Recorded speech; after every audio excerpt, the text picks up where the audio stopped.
Hello students, कैसे हैं आप। उम्मीद है आप बहुत अच्छे होंगे।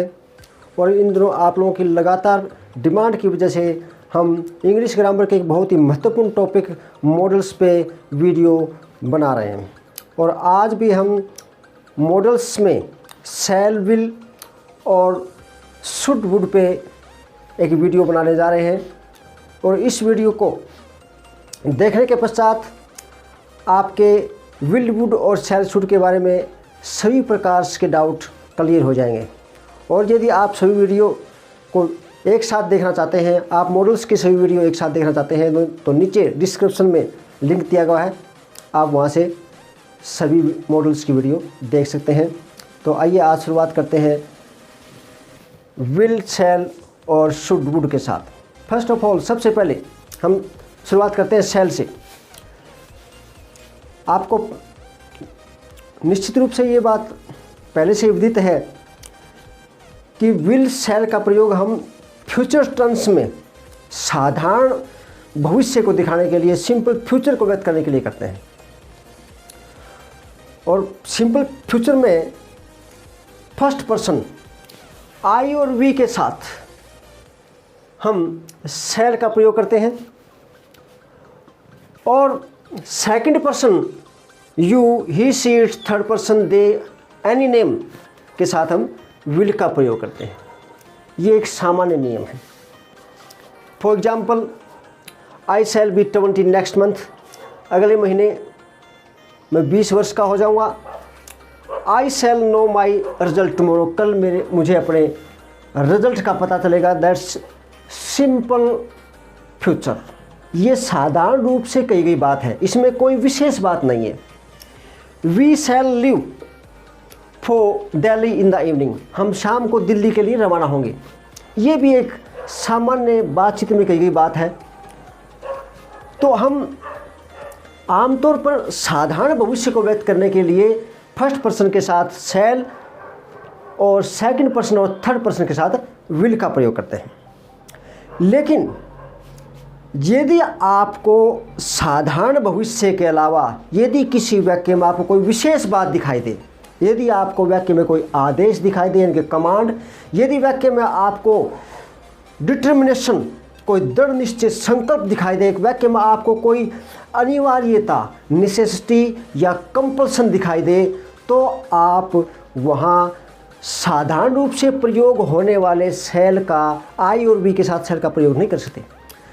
उसके बाद शैल और विल का जो है वो विपरीत प्रयोग होना शुरू हो जाएगा। जैसे आमतौर पर हम आई और वी के साथ शैल का प्रयोग करते हैं, और सेकंड और थर्ड पर्सन यानी कि यू, ही, शी, इट और एनी नेम और दे के साथ जो है विल का प्रयोग करते हैं। ये एक सामान्य नियम है। लेकिन यदि वाक्य में आपको डिटर्मिनेशन,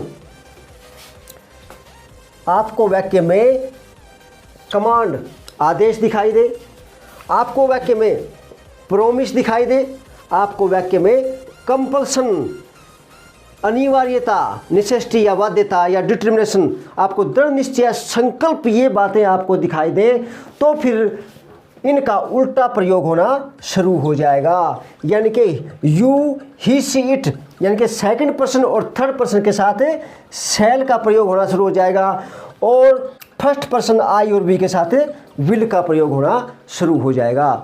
फॉर एग्जाम्पल, उदाहरण के लिए देखिए, you shall do as I say, आप वही करेंगे जैसा मैं कहूँगा। इस वाक्य में क्या है? इस वाक्य में ऑर्डर है, आदेश है। ये साधारण वाक्य नहीं है, इसमें आपको आदेश दिखाया गया है। तो आदेश के लिए हम यू के साथ सामान्य रूप से शैल का प्रयोग नहीं करते हैं, आई और वी के साथ शैल का प्रयोग करते हैं। लेकिन यहाँ हम शैल का प्रयोग इस वाक्य में दबाव को दिखाने के लिए कि ये आदेश है, इसका पालन आपको करना ही पड़ेगा। इसी तरह से ही shall help you at any rate, वह किसी भी हालत में आपकी सहायता करेगा।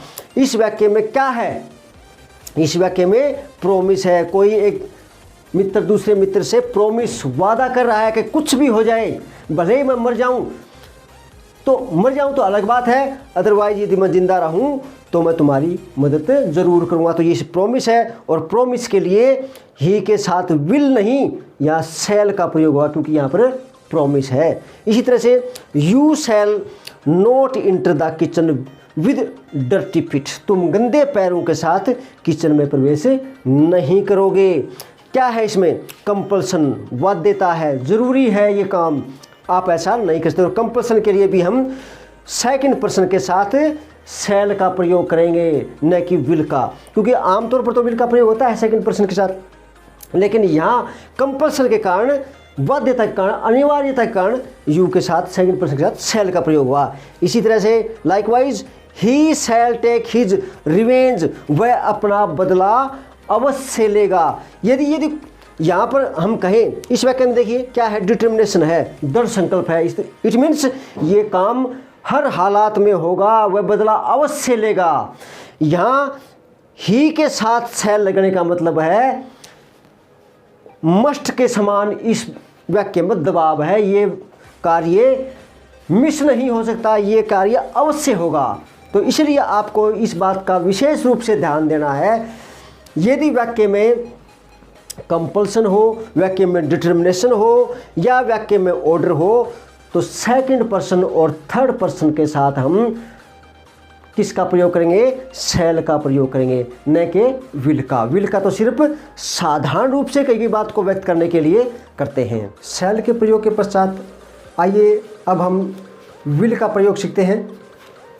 जैसा कि आप जानते हैं, सिंपल सेंटेंस में साधारण भविष्यत काल को दिखाने के लिए फर्स्ट पर्सन के साथ, जैसे हमने सीखा, फर्स्ट पर्सन आई और वी के साथ शैल का प्रयोग करते हैं, और सेकंड व थर्ड पर्सन के साथ ही, सी, इट, दे, यू और एनी नेम के साथ विल का प्रयोग करते हैं। फॉर एग्जाम्पल, उदाहरण के लिए, ही विल हेल्प मी, वह मेरी सहायता करेगा। साधारण रूप से कोई व्यक्ति कर रहा है कि वो मेरी सहायता करेगा, सिंपल फ्यूचर को व्यक्त करता है। सी विल राइट ए लेटर, आमतौर पर कही हुई बात है कि वह एक पत्र लिखेगी। You will sing a song, तुम एक गीत गाओगे। ये साधारण रूप से कही गई बातें हैं, इन बातों में किसी प्रकार का कोई दबाव या प्रेशर नहीं है।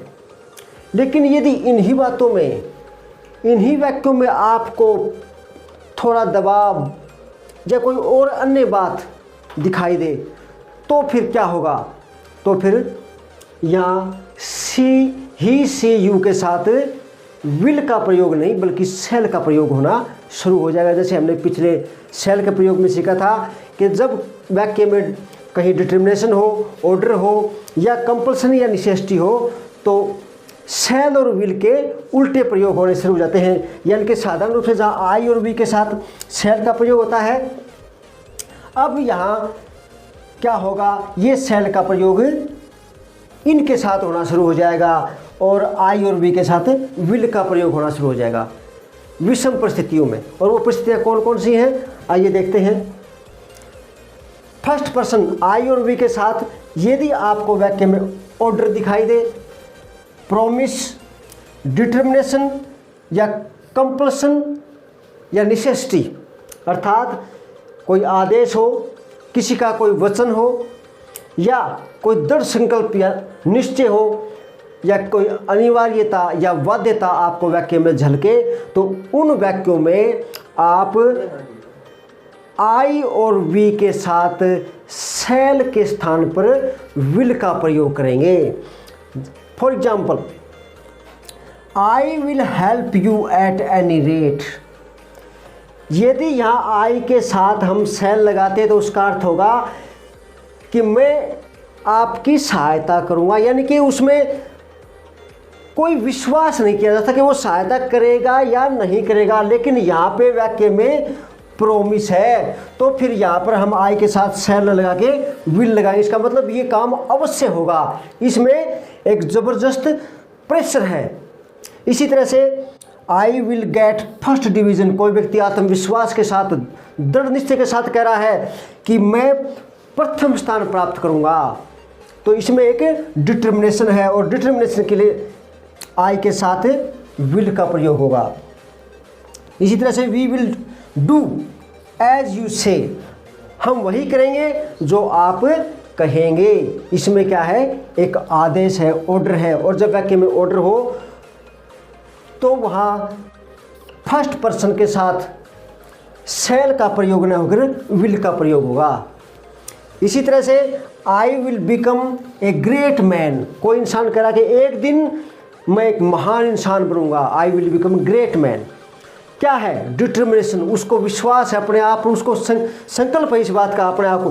तो यहाँ फिर यह आई के साथ आप विल का प्रयोग करेंगे, क्योंकि आई और वी के साथ शैल का प्रयोग तो साधारण परिस्थितियों में आम तौर पर सामान्य बात कहने के लिए करते हैं। लेकिन ये जो विषम परिस्थितियाँ वाक्य में आपको दिखाई दें, आपको प्रोमिस दिखाई दे, डिटर्मिनेशन, ऑर्डर या कंपल्सन या नेसेसिटी दिखाई दे, तो फिर आई और वी के साथ आप विल का प्रयोग करेंगे। नंबर 3, यदि और अदरवाइज शब्दों के साथ चेतावनी देने के लिए हम विल का प्रयोग करते हैं, जैसे वर्क हार्ड,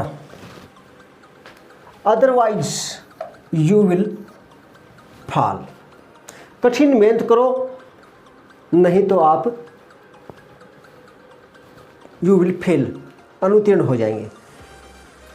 ऐसे वाक्यों में जहां आपको अदरवाइज शब्द दिखाई दे या और शब्द दिखाई दें जो कि कंजक्शन के रूप में प्रयोग हुए हैं, तो उसके नेक्स्ट सेंटेंस में हम विल का प्रयोग करते हैं। जैसे रन फास्ट और you will miss the train, walk slowly otherwise you will fall. अब इन तीनों सेंटेंस में अदरवाइज और अदरवाइज से दो वाक्य जुड़े हुए हैं, यानी कि ये कंजक्शन के रूप में है, और इनके तुरंत बाद हम विल का प्रयोग करते हैं। तो ये बात आपको ध्यान रखनी है कि और अदरवाइज शब्दों के साथ चेतावनी देने के लिए हम विल का प्रयोग करते हैं, क्योंकि इन तीनों वाक्यों में आपको चेतावनी दिखाई दे रही होगी। जैसे वर्क हार्ड, कठिन मेहनत करिए, नहीं तो क्या होगा, आप फेल हो जाएंगे, तो ये चेतावनी है। रन फास्ट, तेज दौड़िए, और नहीं तो आप you will miss the train, आपकी गाड़ी निकल जाएगी, ये भी एक वार्निंग है। वॉक स्लोली, धीरे चलिए, अदरवाइज अन्यथा आप यू विल फॉल, आप गिर जाएंगे। तो तीनों वाक्यों में यहाँ वार्निंग है, और वार्निंग देने के लिए हम इन शब्दों के साथ और अदरवाइज शब्दों के साथ विल का प्रयोग करते हैं। रूल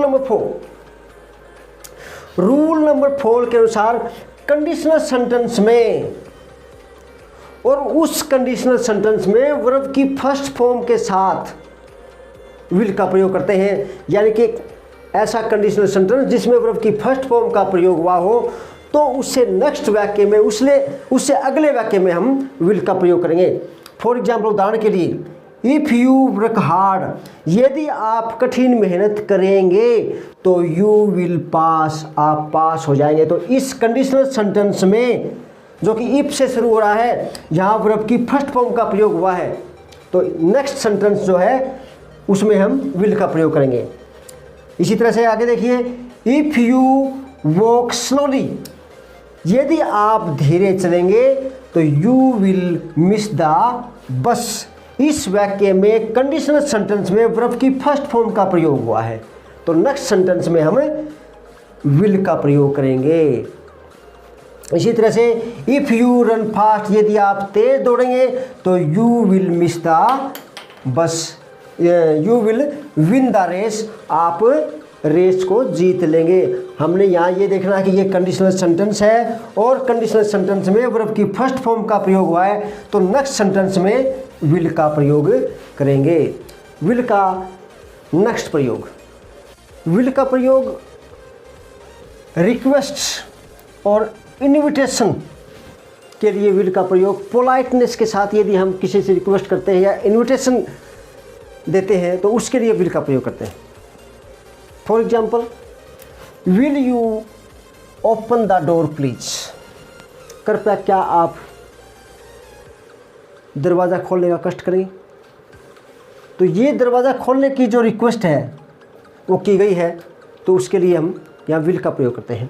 इसी तरह से will you bring a glass of water, कृपया क्या आप एक गिलास पानी लाने का कष्ट करेंगे। तो यहाँ भी वाक्य में आपको रिक्वेस्ट दिखाई दे रहा है, तो रिक्वेस्ट के लिए हम वाक्य के शुरू में विल का प्रयोग करेंगे।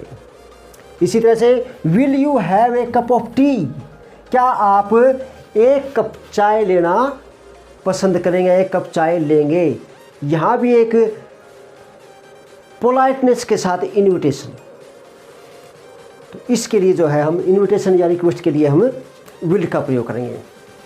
Likewise, will you tell me the exact time, क्या आप मुझे सही समय बताने का कष्ट करेंगे।